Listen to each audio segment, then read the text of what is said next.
Okay ka na, tay? Mga bata-bata na dapat.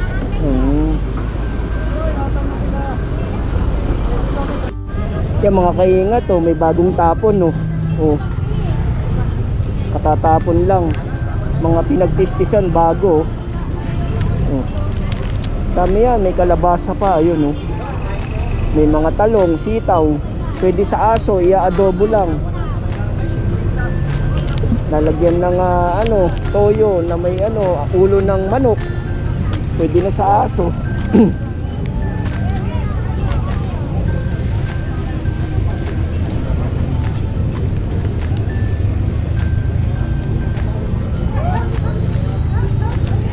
Yan, oh, dami, oh.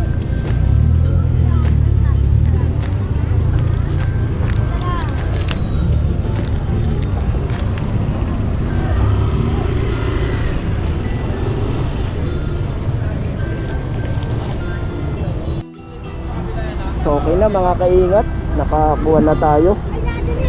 May mga pechay bagyo, tapos mga sitaw, kangkong, sama-sama na. Yan, oh, isang sako. So tara, uwi na tayo mga kaingat.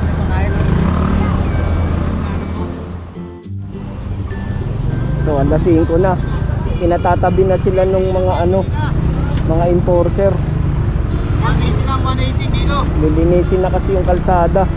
May oras kasi yung pagtitinda nila sa kalsada. Kailangan hanggang alas 5 lang. Pagdating ng 5 AM, pack up na. Mga kaingat, bumili ako ng salmon belly. Ayan, oh. Sarap, ayan, oh. Salmon belly. Para sisigangan natin.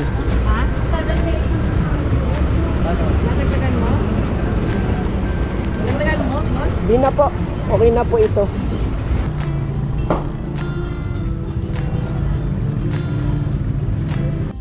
Ito mga kaingat, tuna. So bili tayo nito. Para kay Mary. Kasi healthy yung tuna. Yan, oh. Saka sa mga bata. Pumili tayo ng kalahating kilo. So tara. So ipon. So uwi na tayo mga kaingat. Nabili na natin yung mga kailangan natin. Tsaka mga nakapamili na tayo. So bumili tayo ng salmon belly, tuna, tapos galunggong. Sarap kasi yung galunggong pag pinirito, may kasamang gulay.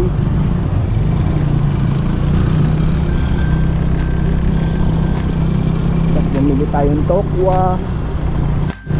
Mas maganda talaga mga kaingat na mamalengke ng madaling araw, saka sa palengke.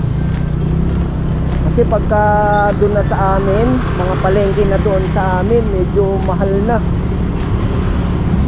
Compare mo dito, yung matitipid mo, makakabili ka pa ng isang menu. Diba, makatipid ka ng 100, 200, meron ka ng pambili ng tilapia nun, or isda, or baboy, diba? Mga pang sahog-sahog. What's up mga kaingat? Isang umagang kay ganda po sa atin lahat. Hello po, good morning, good morning. Isang umagang kay ganda, tanghali, hapon at gabi po sa lahat po ng mga viewers na nanonood po sa akin. At sa bago pa lang po sa munting YouTube channel ko ay huwag nyo pong kalilimutan na mag-follow, like, and share po. Tsaka don't forget na rin po na mag-subscribe. Tsaka yung notification bell na rin po, pakiclick na rin po para updated po kayo sa mga new upload ko na video. So for today's vlog mga kaingat, ay kanina nga po ay kumuha po ako ng mga gulay sa palengke. At ito na po yung nakuha ko. So ayan po yung pechay bagyo, tsaka yung mga kangkong, mga sitaw, tsaka repolyo. So separate na natin sila para pakain na natin at gutom na. Ayan na, tinatawag na ako. Ayan, oh. Mga nakawala. Ayun na sila, oh. Oh, oh, yan na. So tara mga kaingat at tatadtadin na natin at lagyan natin ng feeds para pakainin na natin sila. Time check nga pala mga kaingat ay 6:15 in the morning. So tara, samahan nyo ako. So ito na mga kaingat, yung pechay bagyo, sariwa pa at mga repolyo na nakuha natin sa palengke. So ang gagawin ko rito mga kaingat, ito pa mga kaingat, pwede pa to yung nakuha ko. Diba? Pag binili rin to, magkano din to? Oh. Ano pa siya malinis pa siya, sariwa pa. So tabi natin. So pagpipilian ko muna to mga kaingat, yung mga medyo hindi pa mabubulok, yung hindi pa masyadong natutunaw, hiwalay ko para tumatagal pa siya ng isang araw at dalawang araw. Kasi hindi naman tayo palaging nakakakuha sa palengke kasi may oras din tayo na kailangan na dapat gugulin sa pagtatrabaho. So ang gagawin ko mga kaingat ay separate ko muna sila. Yan, paghihiwa-hiwalayin ko muna at yung pwede nang ibigay sa manok tatadtadin na natin. So tara mga kaingat, gawin na natin.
So na-prepare ko na mga kaingat at ipapakain ko na.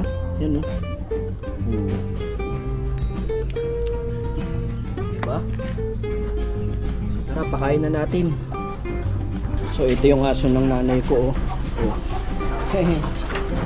Ambul. Si Chuchay. Yan si Chuchay, si Ambul. May lahi yan, babae. Pakainin na natin. So ito mga nasa 4 months na to mga kaingat. Nasa 10 pieces. Tapos dun sa kabilang bahay, may 20 pieces pa ako.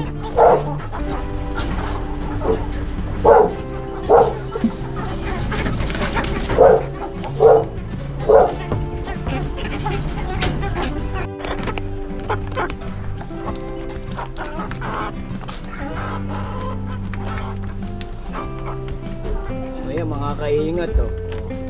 Sarap nila kumain oh. Diba? Hindi lang siya pure feeds, kundi meron pa siyang gulay.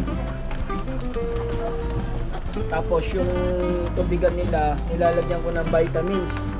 Bitmin Pro mga kaingat.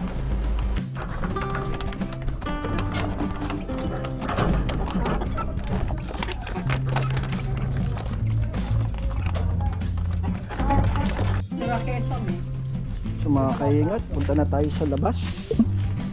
Magpapakain naman tayo ng manok sa likod.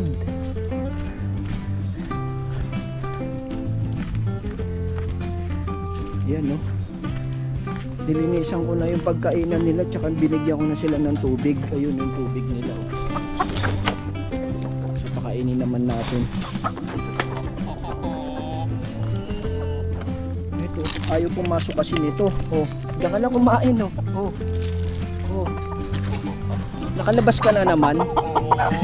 Makukulit. Diyan ka. Ay, mga kaingat. Gutom na. Doon muna sila kumain para hindi nila tinatapakan. Kasi pag dito tinatapakan nila.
Yung mga kaingat, uwi naman ako sa kabilang bahay namin. Doon naman ako magpapakain ng manok at mga ibon. Kasi inuuwian ko lang yon para magpakain ng mga ng mga alagang hayop.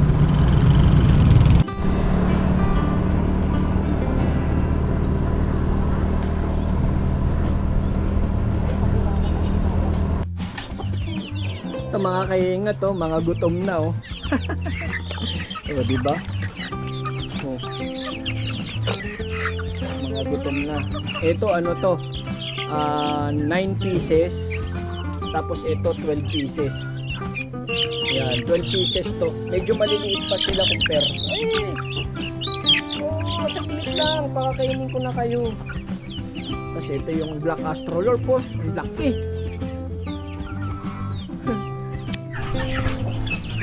So mga kaingat, pakainin ko na sila. At nilinis ko na yung poop tray. Ayan oh, malinis na. Nilalagyan ko ng Sunrox para hindi ganun kaano yung mga bakterya. Tapos ito yung pinakakain ko sa kanila oh. Ayan. Lalagyan ko sila nito kasi galing sila sa sisiw mga kaingat eh. Kaya hindi po pwede na rekta kagad sa gulay. Hindi katulad nung nasa kabila medyo matatanda na yun, mga 4 months na yun eh. Kaya haluan natin ito yung may gulay. Hindi ko sila binigla. Ayan oh. Doon nila kakainin yan sa sa dulo. Surprise baga. Ayan oh.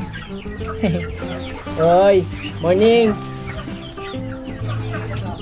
Mabigat to pag pinakain eh. Oo, lalaki na nga.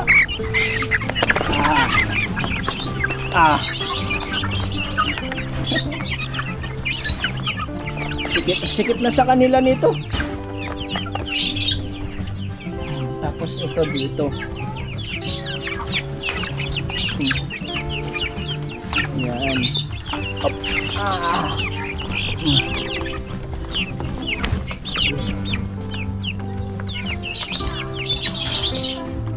May gulay na rin ako isinama. Inuunti-unti ko silang sanayin na may gulay. Tapos ito, dito. Talagang mga kaingat, inuuwian ko to rito. Pagka pakakainin ko, kahit gabi na. Minsan pagka street duty, kailangan gabi pakainin ko sila. Hindi pwedeng hindi. So, yan. Kumakain na sila. At meron na ring vitamins yung tubig. Kung nakikita nyo mga kaingat, kulay violet. Kasi ito yung pinaiinom ko sa kanila, mga kaingat. Ito. Yan, Vitamin Pro. Kailangan natin silang i-vitamins para hindi sila madaling dapuan ng sakit. Pwede siya sa baboy, sa manok, sa kalapati, at sa mga sisiw. Yan. Tapos mga kaingat, ito yung tubigan nila. Yan. Pasok na natin. Yan, inom na sila dyan. Hanggang bukas na yan.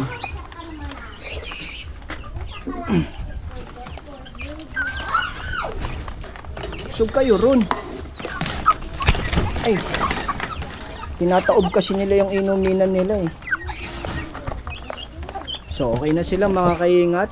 Ito 10 pieces. Katulad nung nasa bahay, kaso mas bata ito doon. Ganda ng itim mga kaingat to. Oh. Ganda.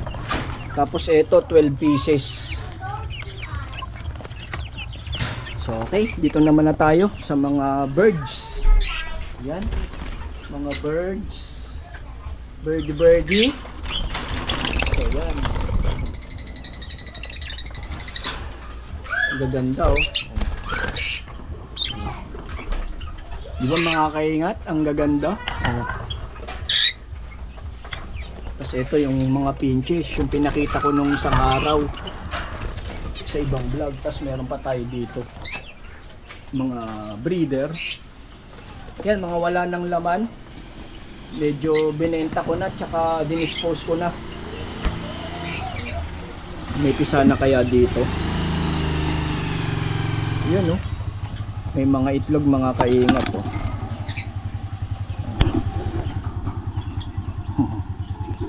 May 5 eggs sila.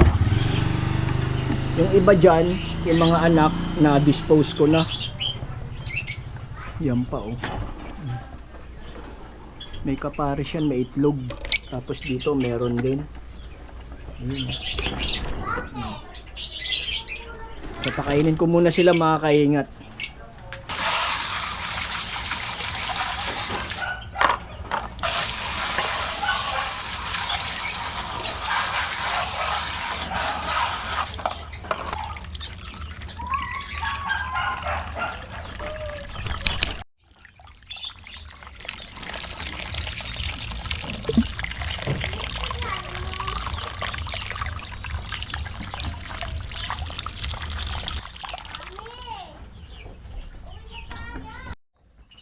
So ayan mga kaingat, nilagyan ko na rin sila ng vitamins para healthy rin sila.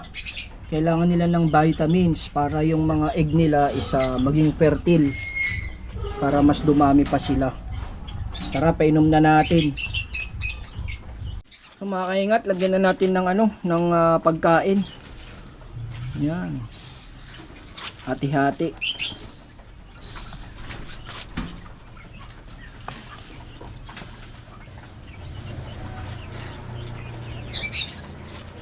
So tara mga kaingat, pakain na natin. Ayan May sunflower, may safflower, merong white millet, red millet.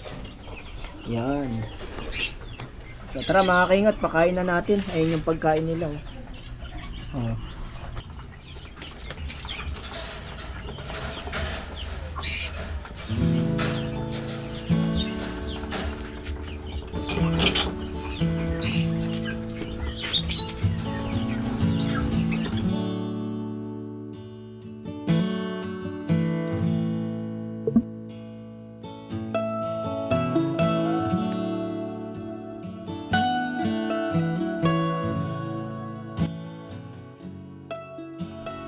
mga kaingat, kung nakikita nyo, kumakain na sila oh.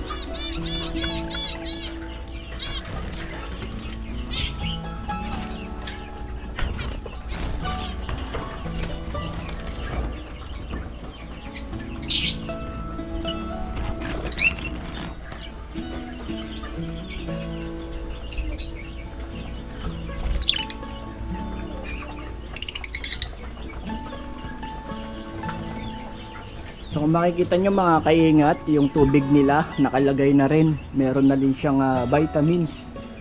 Hindi sapat kasi yung tubig lang ang pinainom, kailangan may vitamins din. Tsaka kailangan laging malinis yung tubigan nila, yung inuminan. Pag may nakita kang dumi ng ano nila, tanggalin na. Sumama si Kirk mga kaingat. Hello, kaway ka naman nak. Hello. Kasi si mami niya bumibili lang.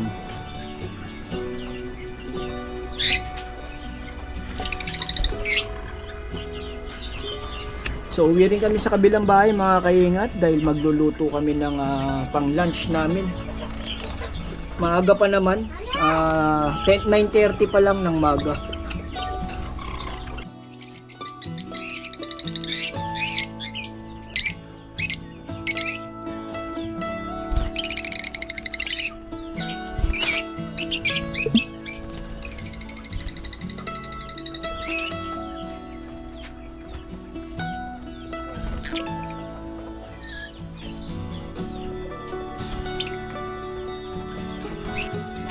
Hindi na kami mga kaingat sa kabilang bahay kay nanay. Yan, dinala ni Kurt yung tools niya oh. Nakakuha na naman sa bahay namin ng laruan. Kay Kurt naka helmet din yan mamaya.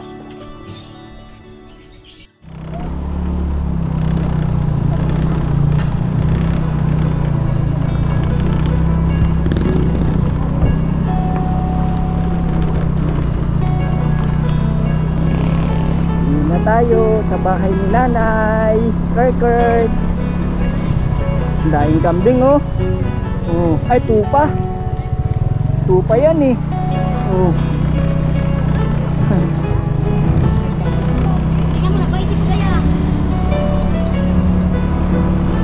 Dito nag-aaral si Kurt mga kaingat oh. Yan. Pag nag-iintay si mami niya doon sa waiting shed, tapos dyan siya nag-aaral si Kirk. So private din yan mga kaingat. Ay nagdidipaging. Yun o, nagdidipaging sila para iwas dengue. So si Kuya Arvin mga kaingat tsaka si Bon dun sa sa St. Joseph. So doon naman si Kirk tsaka yung pinsan niya, yung anak ng kapatid ko, yung sumunod sa akin. So okay naman, na-adapt naman nila yung yung ambience nung school. At masipag din naman pumasok si Kirk. 7 AM mga pasok nila, tas uuwi na ng 10 AM.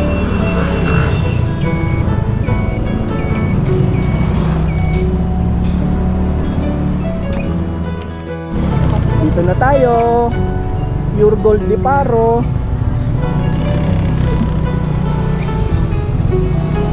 Sa tayo dito.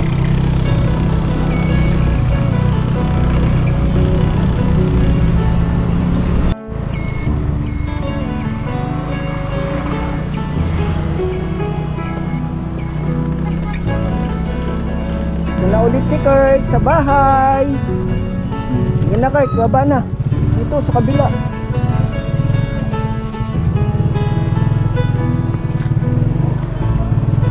Yung tools mo. Pasok na.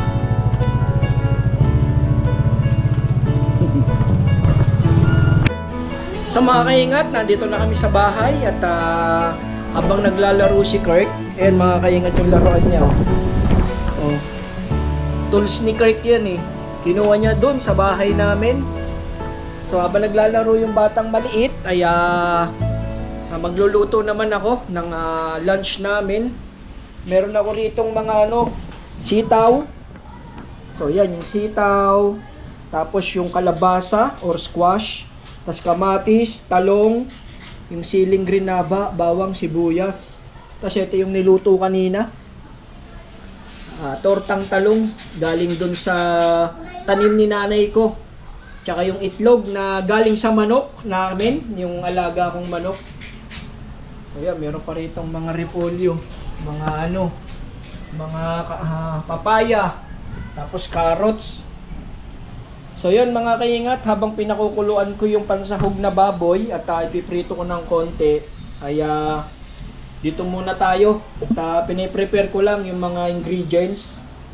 So tara, punta tayo sa sa baboy, yung pinakukuluan ko. So mga kaingat, ito na yung baboy na ipiprito ko lang ng konti.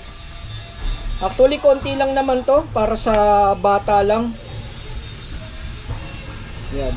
Pinakuluan ko muna para malambot, tapos papupulahin ko ng konti. So pagka pumula na siya, lalagay na natin yung sitaw. So mga kaingat, nagmantika na siya sa sarili niyang taba. Yan at saka nag-brown na din. So ang gagawin natin diyan, lagay na natin yung yung bawang. Yan. Okay, sabay na rin natin yung sibuyas. Saka kamatis. Okay na yan.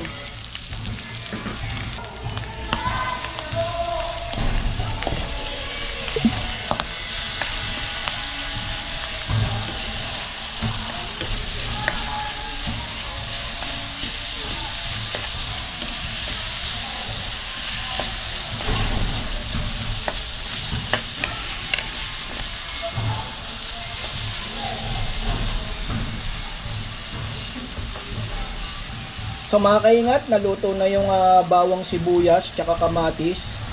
Unahin natin tong sitaw kasi mas matigas to.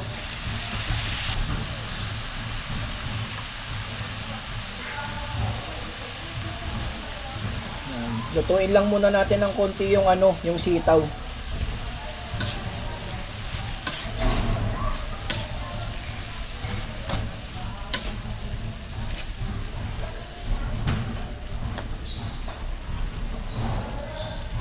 Okay. Takpan muna natin mga kaingat. So mga kaingat, tignan na natin kung luto na yung sitaw. Ayan Huwag natin masyadong ilulutuin ng husto para hindi mawala yung lutong. So pwede nating ilagay yung squash o kalabasa. Yan. Okay.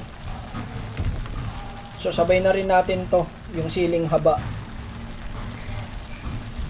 Tingnan na natin mga kaingat. Ayan half cook na yung yung kalabasa or squash.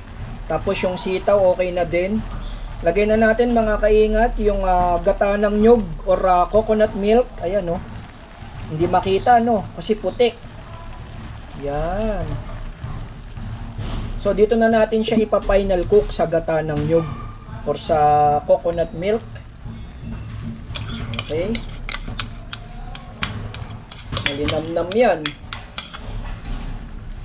Tapos lagay na rin natin yung yung talong. Madali na lang naman maluto to. Talong or eggplant. Yan. Galing to mga kaingat sa tanim ni nanay ko. 'Di ba? Pag may itinanim, may aanihin, 'di ba mga kaingat? So takpan natin ulit mga kaingat.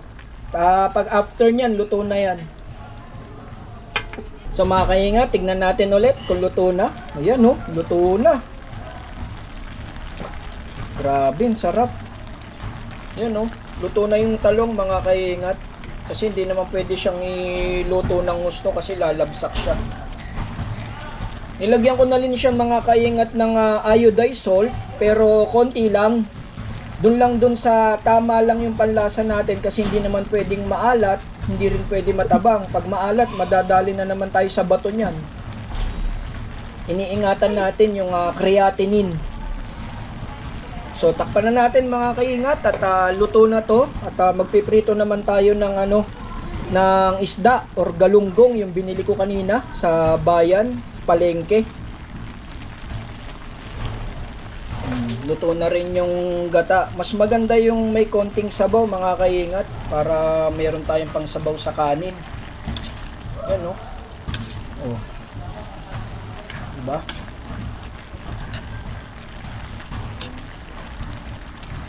Okay na. Separate na natin to. Then prito na tayo ng isda, galunggong. So mga kaingat, prito naman tayo ng isda. Lagyan natin ng oil. So medyo mainit na kasi malakas yung apoy. Yan.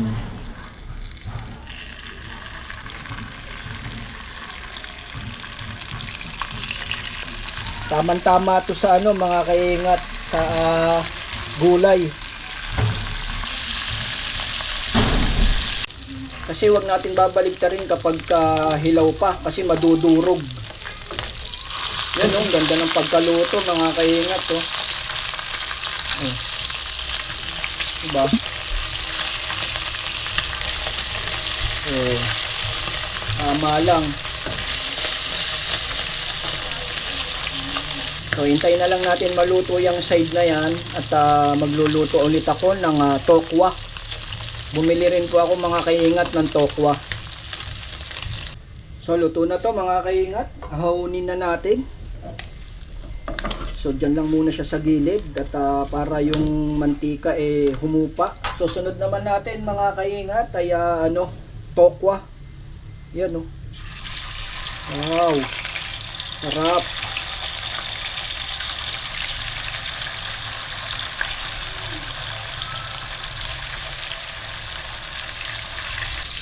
Ang init. Okay, ito na yung 7 na tokwa.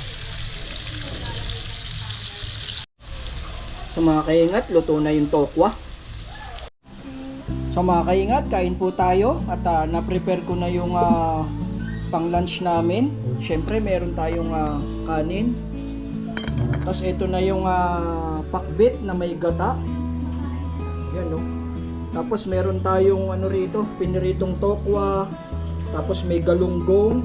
Tapos meron akong ginawang sausawan na merong sibuyas at kamatis. Siyempre may lettuce. Tapos meron tayong tortang talong. Tsaka yung sinigang na balakang ng baboy, yung may buntot. Yan, sinigang mga kaingat. So mga kaingat, comment po kayo kung ano po yung gusto nyong iluluto ko ulit. Kung ano yung mga request nyo na gusto nyong iluto ko at lulutuin ko. Yan no. So tara mga kaingat, kain na po tayo.